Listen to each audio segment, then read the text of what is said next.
The grand terrace ballroom of the Callisto Hotel sparkled beneath countless crystal chandeliers, their light fracturing into rainbows across the polished marble floor. I stood quietly near the entrance, hidden behind a towering floral arrangement, observing the evening unfold like a carefully scripted play. The bride, my sister Amelia, floated gracefully through the crowd in a custom couture gown, soaking up the admiration of San Francisco's elite. Laughter and champagne flowed freely, whispers of praise trailing behind her every step. Close behind were our parents, David and Isabel Stone, wearing the proud smiles they had never once directed at me. "Just sign here, Miss Varela," the wedding planner said softly, handing me a sleek tablet with the venue's final payment details. I signed without hesitation, suppressing a smirk at the alias I'd chosen, Valeria Varela. The enigmatic hotel entrepreneur who, in truth, was Vanessa Stone, the daughter they had quietly erased 10 years ago. I handed back the tablet and adjusted the intricate mask covering the upper half of my face. The masquerade theme had been Amelia's dream, and ironically it gave me the perfect camouflage to walk among them unnoticed. The ceremony was lovely, I said to the planner, my voice laced with the Mediterranean accent I had perfected over the years. She smiled warmly. "Thank you, Miss Varela. It means a lot you came in person. The Stones are a legacy family here in the Bay Area." Legacy. That word haunted me. Our family legacy wasn't just wealth. It was control, expectation, obedience.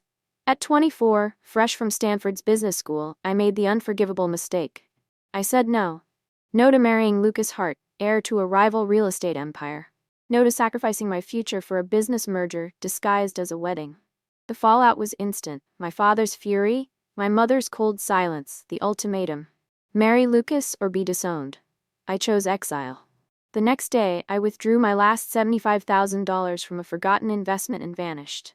Weeks passed in a rundown Oakland apartment as I consumed every bit of knowledge I could on tech startups, urban development, and digital branding. They erased me, but I rebuilt myself. Stronger, smarter, untouchable. Tonight, they celebrated in my hotel. I had changed my appearance, refined my accent, and built Valeria Varela from the ground up. What I didn't know then was how far my parents would go to erase me. Instead of admitting their eldest daughter had walked away, they told everyone I had drowned in a yacht accident. They even staged a funeral, closed casket, tearful speeches, and a lavish reception held at one of the very hotels I now owned. 6 months later, I discovered the truth while trying to contact Amelia. The email bounced, but I caught a glimpse of her profile photo, dressed in black, standing with our parents in front of my memorial picture. That was the day Vanessa Stone died, and Valeria Varela was born. "Miss Varela?" The planner's voice brought me back. "Would you like to be seated for dinner?" I nodded and followed her to a discreet table, close enough to watch every smile and toast, far enough to keep my mask intact. It was wickedly poetic. I was paying for this wedding, owning the Callisto Hotel, and holding the title to the Pacific Heights mansion my parents still claimed. Over the decade, I quietly acquired every asset they prized, every business connection they leaned on. Yet, I remained invisible. Across the room, my father's voice boomed. "May I have your attention, everyone?" The crowd hushed as David Stone raised his champagne flute, regal and smug in his tailored tuxedo. His silver hair caught the light as if time itself honored his legacy. Today we celebrate the union of our only daughter Amelia to a wonderful young man. Only daughter. The words stung more than I expected. David wasn't finished. And we also remember someone dear to us, Amelia's sister, Vanessa, who left us too soon. She would have loved this day. Beside him, my mother dabbed at her dry eyes with a lace-edged handkerchief. Their performance was flawless. They mourned the daughter they buried in fiction. If only they knew she was sitting 30 feet away, worth more than the Stone name had ever commanded. A waiter approached with more champagne. I accepted the glass, murmuring a quiet thanks as I steadied my shaking hands. I didn't come for revenge, I told myself. I'd built my empire through grit and brilliance, revitalizing legacy hotels, launching eco-conscious startups, redefining luxury. The family unknowingly depended on me. That was poetic justice. A woman near me whispered, "So tragic what happened to the older one. They say she was troubled, refused an arranged marriage, ran off. Some say she mimed falling." My grip tightened on the glass. The suicide narrative was easier for them than the truth. I'd chosen my own path. At the head table, Amelia rose to speak. Her voice was polished, poised, carrying through the ballroom. "The only thing missing today is my sister Vanessa." I raised my glass in a silent toast. They hadn't missed me enough to stop writing my obituary. But I wasn't gone. I was thriving, and soon they'd all know how alive I truly was. If this moment left you breathless, just wait. What happens next will shake the Stone legacy to its core. Subscribe to the channel so you don't miss the next chapter of Vanessa's silent reckoning. Her face may be hidden, but her power is about to be revealed. Father's fury, my mother's icy silence, the ultimatum. Marry Lucas or be disowned. I chose exile. The next day, I drained the last $75,000 from an overlooked investment account and disappeared. I spent weeks in a rundown apartment in Oakland, devouring everything I could on tech startups, urban development, and digital branding. They erased me from their lives. So I rebuilt mine from scratch, better, smarter, and untouchable. And tonight, without even knowing it, they were celebrating in my hotel. I changed my appearance, refined a new accent, and built Valeria Varela from the ground up. What I didn't know back then was how far my parents were willing to go to erase me. Instead of admitting their eldest daughter had walked away from their control, they told everyone I'd drowned during a yacht accident in the bay. They even staged a funeral, closed casket, tear-streaked speeches, and a lavish reception held at one of the very hotels I'd later buy. I discovered the truth 6 months later when I tried to send Amelia a message. The email bounced, but not before I saw her profile picture dressed in black, standing beside our parents in front of my memorial photo. That was the day Vanessa Stone truly died, and Valeria Varela came to life. "Miss Varela," the planner's voice brought me back to the present. "Would you like to be seated for dinner?" I nodded, letting her guide me to a table tucked discreetly along the side of the ballroom, close enough to watch every smile and toast, far enough to keep my mask in place. There was something wickedly poetic about it all. I paid for this wedding. I owned the Callisto Hotel where it was being held. I even held the title to the Pacific Heights mansion my parents still proudly called theirs. Over the last decade, I had quietly acquired every asset the Stones valued, every business relationship they leaned on, and yet I remained invisible. Across the room, my father's voice rang out. "May I have your attention, everyone?" The crowd hushed as David Stone lifted his champagne flute, still regal, still smug in that perfectly tailored tux. His silver hair shimmered beneath the lights, as if even time bowed to his legacy. "Today we celebrate the union of our only daughter Amelia to a wonderful young man." Only daughter. The word stung more than I'd expected, even now, but David wasn't finished. And we also remember someone dear to us. Amelia's sister Vanessa, who left us too soon. She would have loved this day. Next to him, my mother, ever the beautiful matriarch, dabbed at her dry eyes with a lace-edged handkerchief. The performance was flawless. They mourned the daughter they buried in fiction. If only they knew she was sitting 30 feet away, worth more than the Stone name had ever commanded. A waiter approached, offering more champagne. "Thank you," I murmured, accepting the glass to steady my hands. I hadn't come here for revenge, or so I told myself.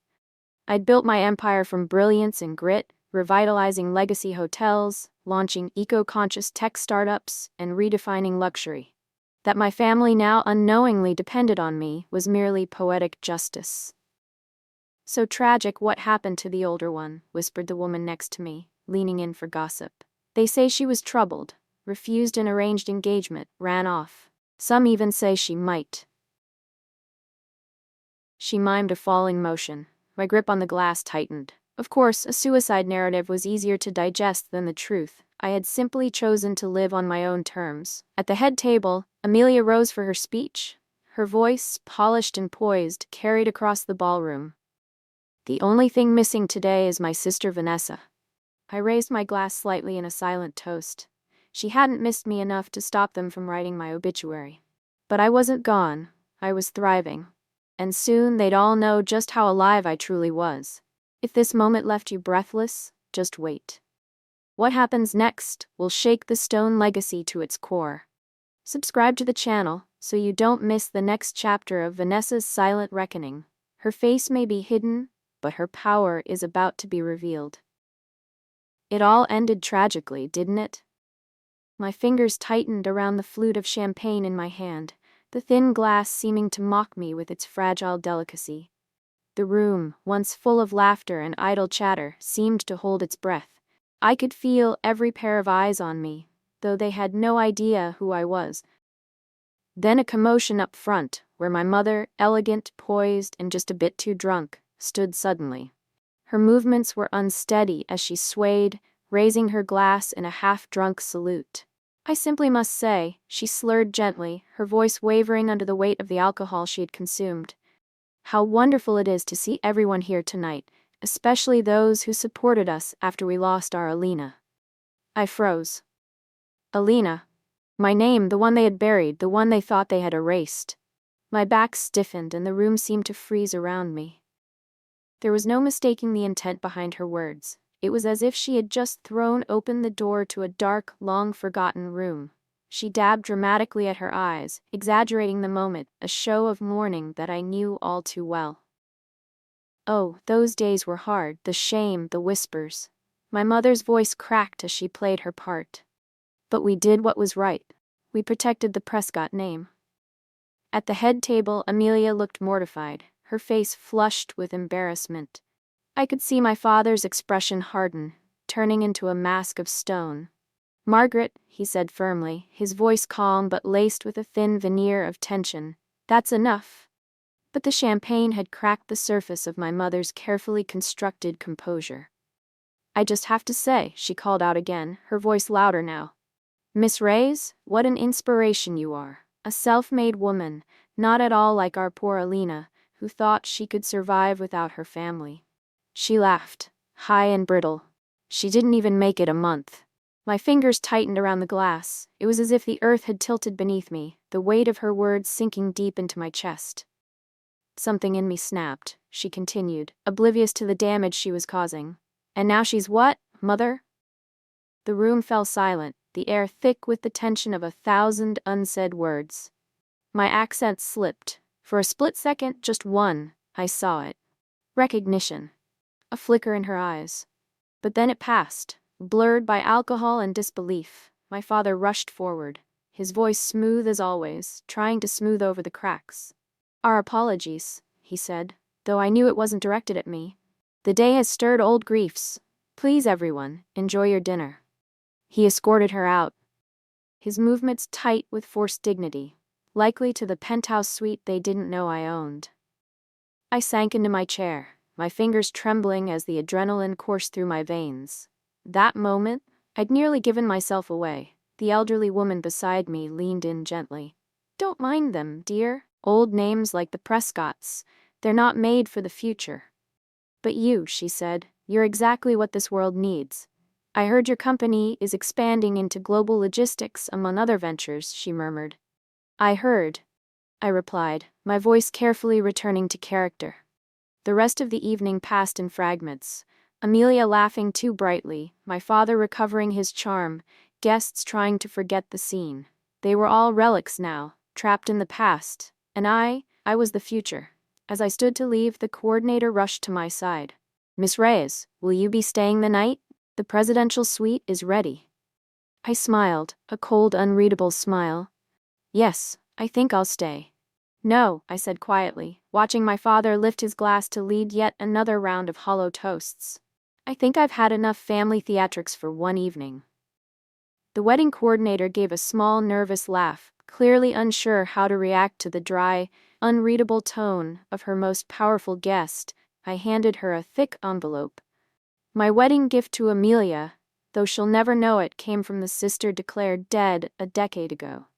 Make sure the bride and groom have everything they need, I instructed calmly, and have someone send water and maybe a prayer to Mrs. Prescott's suite. She'll need it.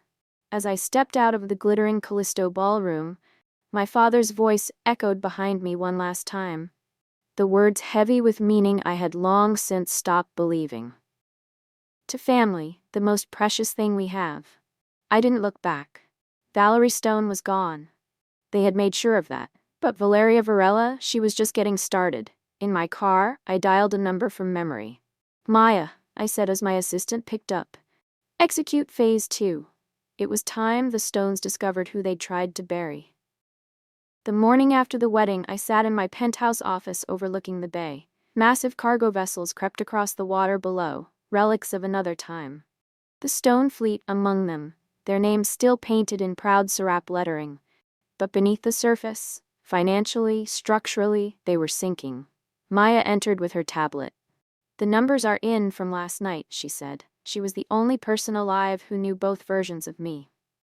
The Prescott-Porter wedding ran them $310,000. Charged to credit.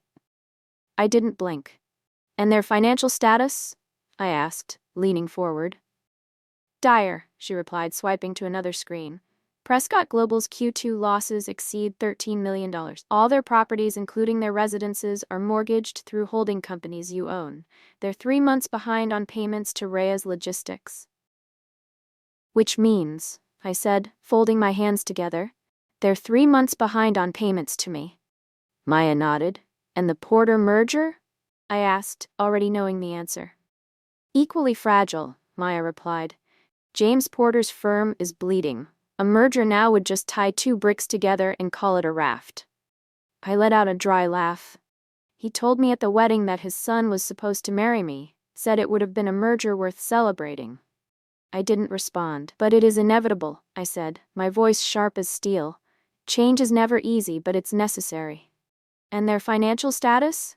I asked, folding my hands as I waited for Maya's response. She swiped to another screen. Dire, she said simply. Prescott Global's Q2 losses exceed $13 million. All their properties, including their residences, are mortgaged through holding companies you own. They're 3 months behind on payments to Reyes Logistics. Which means? I leaned forward, my voice cold and deliberate. They're 3 months behind on payments to you. Maya nodded, her tone filled with certainty. I let the weight of that sink in for a moment before speaking again. And the Porter merger? Equally fragile. Maya continued. James Porter's firm is bleeding. A merger now would just tie 2 bricks together and call it a raft. I let out a dry, mirthless laugh. He told me at the wedding that his son was supposed to marry me, said it would have been a merger worth celebrating. Should I initiate rate increases at Reyes Logistics? Maya asked, already poised to move forward with the strategy. Yes. My answer was swift, confident. Let's see how long loyalty lasts when modern solutions are cheaper and faster. Maya hesitated, a slight pause that signaled her deep understanding of the situation. Your father's called an emergency board meeting for tomorrow. Fine. I rose from my chair, spine straight, ready to face what came next. Prepare the documents. It's time for Valeria Reyes to make her first public move at Prescott Global. Are you sure? She asked quietly, concern in her eyes. They buried their daughter to protect their name, I replied, voice as sharp as ice. Now they'll see exactly what that name cost them. The next morning, I dressed with intent. A deep, crimson, fairer suit that hugged my frame perfectly, Louboutin bouton stilettos that struck the marble like thunder, and my grandmother's gold compass necklace, the only Prescott who had ever truly loved me. I had always worn it as a reminder that love wasn't always something that could be taken away by family or legacy. The headquarters hadn't changed in a decade. Same marble floors, same brass signage from 1871, same smug oil painting of my great-grandfather in the lobby. But today, the air was charged. Whispers followed me as I moved through the building. Miss Reyes, the receptionist blurted, looking stunned. The board meeting is private. Not anymore, I said, handing her a thick folder with a smile that wasn't entirely warm. I had credentials as the majority shareholder of Reyes Logistics and as the legal lien holder of all mortgaged Prescott properties. I have every right to be here, I added, and her hands trembled as she read the contents of the folder. 14th floor, she whispered, clearly rattled. I entered the elevator, hearing Maya's voice in my earpiece. They're trying to push through an internal bailout. He still thinks he can save the company. When I reached the boardroom, I paused, listening to the voices beyond the door. She owns half the port leases we use, someone hissed. We're out of time. Then my father's voice. Phoenix Logistics is trying to dismantle us. This woman, this Reyes, she's bleeding us dry. I pushed the doors open. 12 men turned, faces filled with disbelief. The room fell silent. At the head of the table, my father stared at me, his eyes dark with unspoken fury. Miss Reyes, he said at last, his voice hollow, this is a private meeting. Not anymore, I said, striding into the boardroom, the sharp click of my heels slicing through the silence. Please don't let me interrupt your conversation about my company's terms. Your company? My father nearly choked on the words, his face a picture of confusion and disbelief. Reyes Logistics is just a tech startup gimmick, leeching off legacy clients with flashy interfaces and robots. Prescott Global has endured for 6 generations and has exactly 12 days left, I cut in, placing a folder on the table in front of him. Inside were 10 years of planning in ink and signatures, deeds, transfer agreements, financial statements, contracts. Evidence that every building they used, every shipment they booked, every deal they thought they negotiated in confidence had been orchestrated through me. Their homes, their offices, their entire names slowly bought out from under them. This is a lie, my father whispered, rifling through the folder, his hands trembling. These buildings, our house, the hotel chain, mine, I confirmed as I met his gaze, and our controlling interests in your biggest remaining clients. You're not just trying to win, I said, you already lost. He slammed the folder shut, the sound echoing through the room. Who are you? Some outsider tech trying to erase a legacy? His voice was shaky now, filled with confusion and anger. You don't understand what tradition means. Something cracked in me just a little. Tradition? I asked, my voice icy. Like arranging your daughter's life behind closed doors? Like writing her obituary when she didn't obey? The blood drained from his face as the realization hit him. No, he whispered. No, it's not possible. Elena Prescott, one of the older board members, breathed wide-eyed. I smiled, but it wasn't warm. Valeria Reyes. I pronounced the name slowly, each syllable a weight in the air. Actually, it took the name after you buried me. It turns out, being dead is great for business. The boardroom exploded. Voices overlapped in disbelief, panic, and confusion as the room suddenly felt suffocating. I let it all wash over me, my face impassive, my confidence unwavering. My father sank into his chair, his face pale, silent. Somewhere in the building, an alarm began to blare, no doubt triggered by a panic button he'd pressed under the table. The sound was deafening, but I didn't flinch. Enough, I snapped, my voice cutting through the chaos. You have 24 hours to accept the merger terms. If not, I'll call in all debts and liquidate your remaining assets. Prescott Global will cease to exist, except as a cautionary tale. I turned to leave, the weight of my words lingering in the room. But then, I paused at the door, the moment stretching out. Oh, and Father, you might want to check on Margaret. She's still recovering from her little moment at Camille's wedding. Security guards rushed past me, responding to the silent alarm. I smiled at them, knowing they were employees of Reyes Security Holdings. They didn't even know they worked for me yet. A detail that made the entire situation even more poetic. In the elevator, Maya's voice came through my earpiece, her tone light, almost amused. Well, that was theatrical. They like spectacle, I replied, the edge in my voice softening only slightly. I learned from the best. Your mother's waiting in the lobby. I froze. What? She arrived 5 minutes ago. Look steady. When the elevator door slid open, there she was. Margaret Prescott, perfectly composed, standing beneath the portrait of our founder, immaculate as always, though this time she was waiting for me, not the other way around. For a moment I saw myself at 18, standing in that same lobby, while she lectured me about duty and family image. Miss Reyes, she said with a smile that didn't quite reach her eyes. Or should I say Elena will do? I replied, my voice cold but deliberate. Publicly, you made sure I was dead. Your choice. Her expression tightened. We did what was necessary for the family name. I laughed, a sound devoid of warmth. Take a good look around, Mother. That name isn't worth the brass it's engraved on. She stared at me, speechless, disbelief written across her face. You're enjoying this? She accused, her voice shaking with anger. Tearing down everything we built. No, I stepped closer, the tension between us thickening.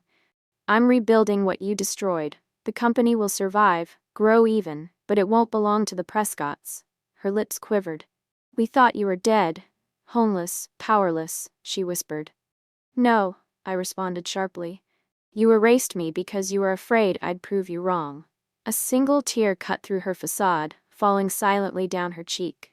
Elena, please, she whispered. Come home, we can fix this. I'm not your obedient daughter anymore. I turned to walk past her, my heels clicking sharply against the marble floor as I headed toward the exit. You have 24 hours. I'll let you keep the house. Consider it my gift to Camille. Outside, the San Francisco sun greeted me like an old friend, casting long shadows over the streets. I turned back once, watching Margaret Prescott fade into the shadowed lobby, small and brittle beneath her collapsing empire. Maya, I said as I climbed into the car, let's go. There's still so much more to do. Phase 2 complete, Maya reported, her voice calm but laced with satisfaction. The board's in disarray, legals on standby, and rumors are already rippling through the financial district. I glanced at my phone, lit up with missed calls. My father, former board members, family friends I hadn't spoken to in a decade, all now suddenly desperate to speak to the woman they thought was dead. Let them talk, I said, my voice cold. Let them panic. The next 24 hours will decide the fate of both their legacy and mine. For now, I added, my eyes on the skyline, we wait. Then we show them exactly what the dead daughter can do. The hours crawled by. I spent the night in my penthouse office overlooking the bay, watching the golden sunrise bleed over cargo ships. The Prescott vessels still crawled toward irrelevance, their names painted proudly across the hulls, relics of another time. The irony wasn't lost on me. The messages kept coming from my father. We need to talk. From former board members. Let's discuss terms in private. From family. Elena, darling, we never believed the rumors. From Camille, is it really you? I answered none of them. I spent the morning triple-checking everything instead. Press releases, merger contracts, final financial disclosures. It was time for the world to meet Valeria Reyes, and nothing could be left to chance. The story had started leaking. Headlines screamed, heiress, declared dead, returns as tech mogul to take over family empire. Maya entered with coffee. The Wall Street Journal wants an exclusive. Not yet, I said, taking the cup. Let them speculate. The real story comes after the vote. And if they reject the merger? She asked. I smiled faintly, recalling Margaret Prescott's trembling voice. They won't. My phone chimed. The board secretary, vote passed. Unanimous approval of Reyes Logistics merger. Even your father didn't oppose.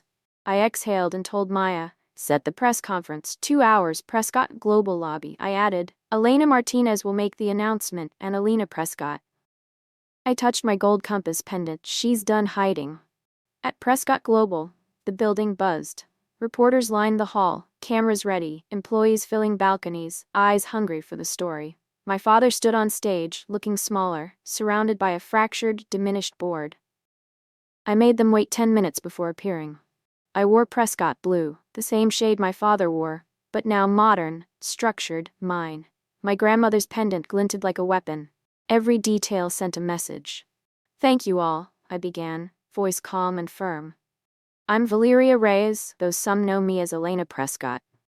The room erupted. Flashes, shouts, gasps. My mother's disbelief was palpable in the back. I raised a hand to quiet the noise. 10 years ago, the Prescott family announced my death in a sailing accident. The truth? I rejected an arranged marriage and left to build my own life. They buried an empty casket rather than admit my independence. The silence was heavy. You thought I was gone, I said, eyes on the broken board. But I wasn't. I've rebuilt what you tried to erase. My father stepped forward, rage darkening his face. "Security," he ordered. "My security will handle it," I replied calmly. In the past decade, I built Raya's logistics, redefining global shipping, while others clung to tradition. Today, I announced the full merger of Prescott Global with Raya's Logistics. The room went silent. "The name remains," I said, "but leadership changes. Effective immediately, all board members retire." Gasps and murmurs rose. Reporters shouted questions. I saw Camille in disbelief, still sun-kissed from her honeymoon. "I'll take questions," I said, scanning the room. "Miss Prescott, did your family know you were alive?" asked a reporter. "No," I said flatly. "They were committed to my death." "Elena, we thought," my father began, voice shaking. "You thought I'd fail," I interrupted sharply. "That's your mistake. You never saw me." For a moment I saw his deflation, the loss of control. He said weakly, "We did what was right." "No," I replied calmly but firmly. "You did what was easy." My mother's voice cut in softly, trembling. "Elena, please." I didn't look at her. Instead, I told the press, "The merged company will keep the Prescott name out of respect, but this is a full transformation. We're moving forward, whether the old guard likes it or not." Questions flew, but I heard Camille push through the crowd. Gone was the polished bride. She looked younger, unsure, almost like the sister I remembered. "You were there," she said softly, stepping on stage. "At my wedding." I nodded. "You watched us pretend to mourn you." "I did." She leaned in, voice low. "Sometimes I saw you in the background, photos, events, board meetings. I thought I imagined it."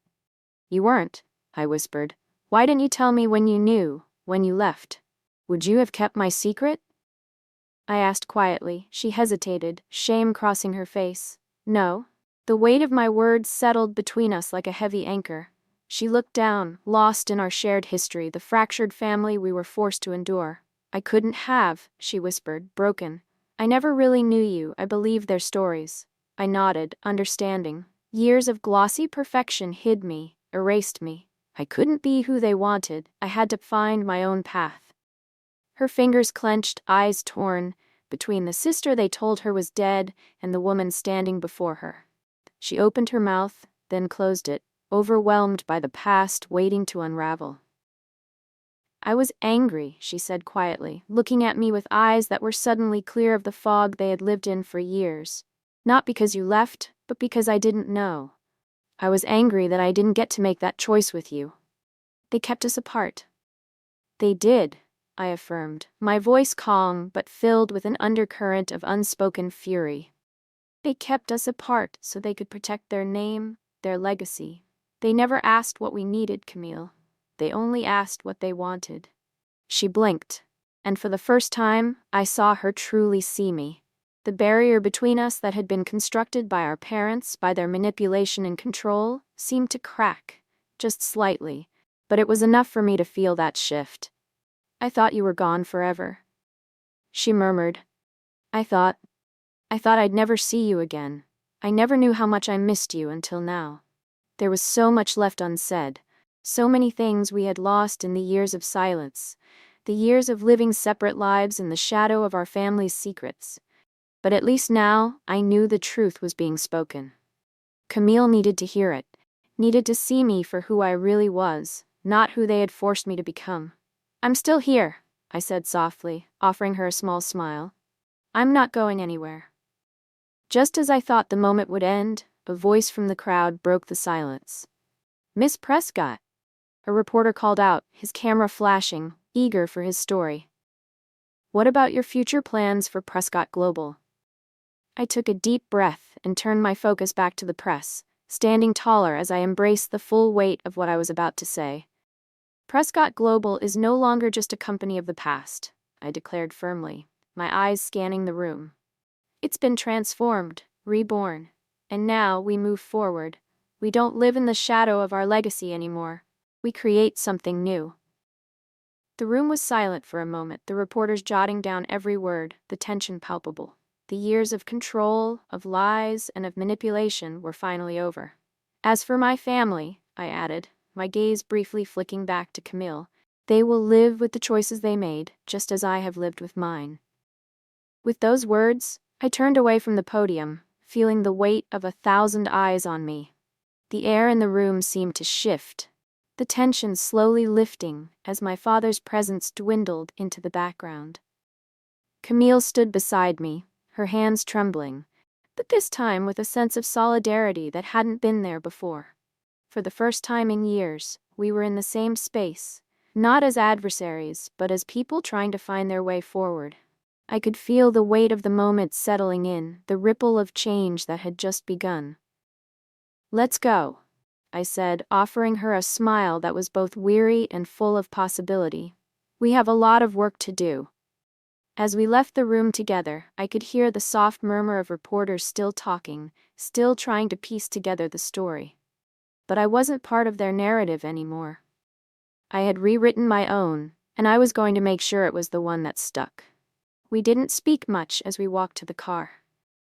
I could see the conflict in Camille's eyes. The question of where to go from here. She had questions, so many of them. But for the first time, I saw a flicker of understanding in her gaze. She wasn't just my sister anymore. She was someone who might, just might, be able to walk beside me in this new chapter of our lives. As the car door clicked shut behind us, I felt a sense of relief wash over me. The hard part was over, but the real work was just beginning. The next morning, I sat in my office overlooking the bay. The city stretched out before me, its skyline a reminder of the empire I had built from nothing. Prescott Global was mine now, the culmination of years of strategy, of patience, and of an unrelenting will to succeed. Phase 1 complete. Maya's voice came through my earpiece, her calm professionalism still a grounding force in this chaotic whirlwind. Press coverage is overwhelming.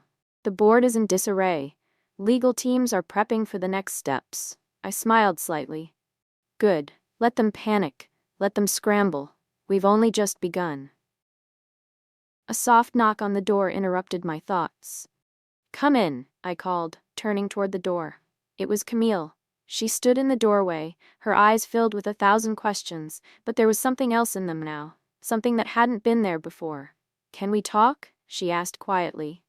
I nodded and gestured for her to sit. This was the moment, the beginning of a new chapter for both of us. "I've been waiting for you to come back," I said softly, my voice steady but filled with meaning. "Now, we figure out how to move forward, together." The weight of the years between us didn't disappear in an instant, but in that moment, I knew we had a chance to rebuild, not just a company, but our relationship and our futures. The journey ahead was uncertain, but one thing was clear. This time, I wouldn't be held back. The legacy of Prescott was over. The future was mine.